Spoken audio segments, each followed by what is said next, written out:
Aba, si Inday, mukhang magiging artista ngayong araw na ito, mga lalabs. Charot! At ito nga mga lalabs, sa papakot at papagandang ni Inday at may mag-i-interview sa kanya na isang news channel. Ayan, dahil nga about yan sa Pansit Habhab ng sikat na sikat dito sa Lucban, Quezon. Ayan, panoorin niya yung mga lalabs. At ayan, tawang-tawa nga tayo dyan dahil nga, aba, mukha tayong nagiging artista. Charot! Sabi ko, tatanggalin ko yung pinakang kaming dito para hindi siya mainit, para maganda ang paggalaw. Eh sabi nung news o na mag-i-interview, ay wag na, okay lang naman para hindi masyado nga namang mainitan. Ayun, ganun po ang ganap. Ay ito na nga, ini-interview nga tayo about sa Pansit Habhab dito sa Lucban, Quezon, kung bakit papaano at sikat na sikat ang ating Pansit Habhab dito sa Lucban, Quezon, papaano lutuin at papaano kainin. At sa sobrang mahiyain nga nang nagkakamera sa atin dyan, aba ay suka ang kinakamera, hindi yung mukha ko. Charot lang. Thank you so much sa pagsuporta. Ayan, thank you. At ayan na nga, ni-interview na tayo kung paano lutuin ang ating Pansit Habhab at paano, bakit naging sikat ang Pansit Habhab dito sa Lucban, Quezon nga naman. At sikat naman talaga siya. O diba, ngayong araw na to ay sikat ang inyong Inday at na-interview sa isang sikat na news channel. Ayan, hindi ko napapangalanan. Abangan nyo na lang yung mga lalabs.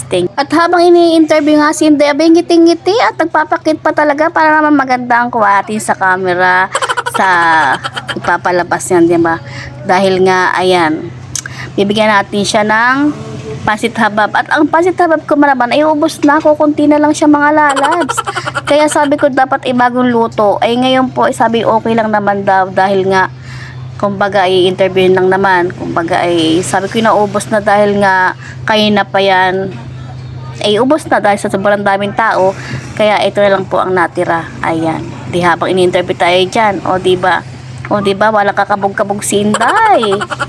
At ang sabi ko nga, pag walang suka ang Pansit Habhab ay hindi ganong masarap kasi ang suka ang nagpapasarap sa ating Pansit Habhab ng Lucban, Quezon. Kaya tinawag siyang sikat sa ating bayan ng Lucban. Ayan. Kaya naman po sikat ito mga lalabs. Kahapon nga, diba, nag-upload ako ng maraming taong nakapila abot hanggang sa Kamay ni Jesus dito hanggang dito sa bayan ng Lucban. Umabot po ang pila ng ating Pansit Habhab. Ito po ay libre pinamigay po dito sa Lucban, Quezon. Kaya naman talagang ito'y sikat dito sa ating bayan ng Lucban, ang Pansit Habhab. Eh na nga mga lalabs, natagalan sa kamay ko ang pansit dahil nga hindi pa naka-ready ang camera. Kailangan pag nilalagyan mo ng suka ay naka-ready ang camera.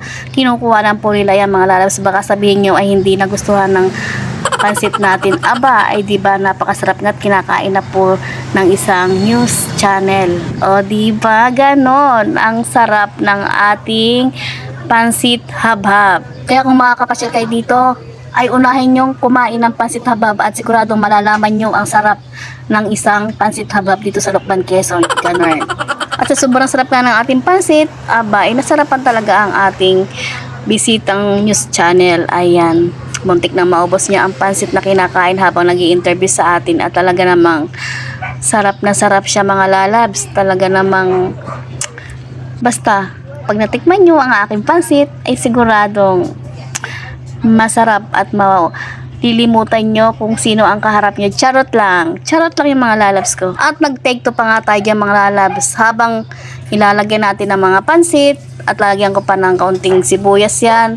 Ayan, kinukuhanan ng ating cameraman dyan mga lalabs. Ito, panibago ulit take 2. Ayan mga lalabs, habang kakainin na may suka. Ayan. At ito nga, si Inday, akala mo'y walang nagkakamera, isa yung pa rin nandiyan sa tabi. Pero sinabihan kong, hindi pa tayo tapos. Aba, sumika pa'y alam na may camera. Napakakulit taga ni Inday, ano.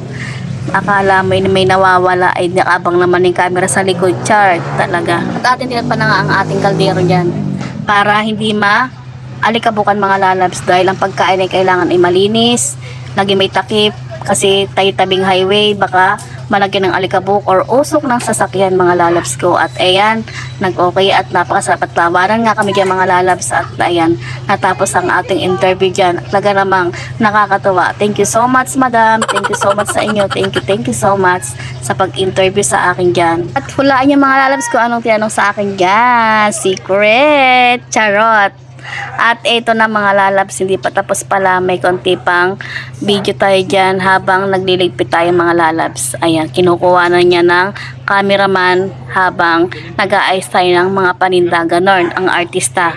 Charot! Charot lang yung mga lalabs. Ganon lang naman yun.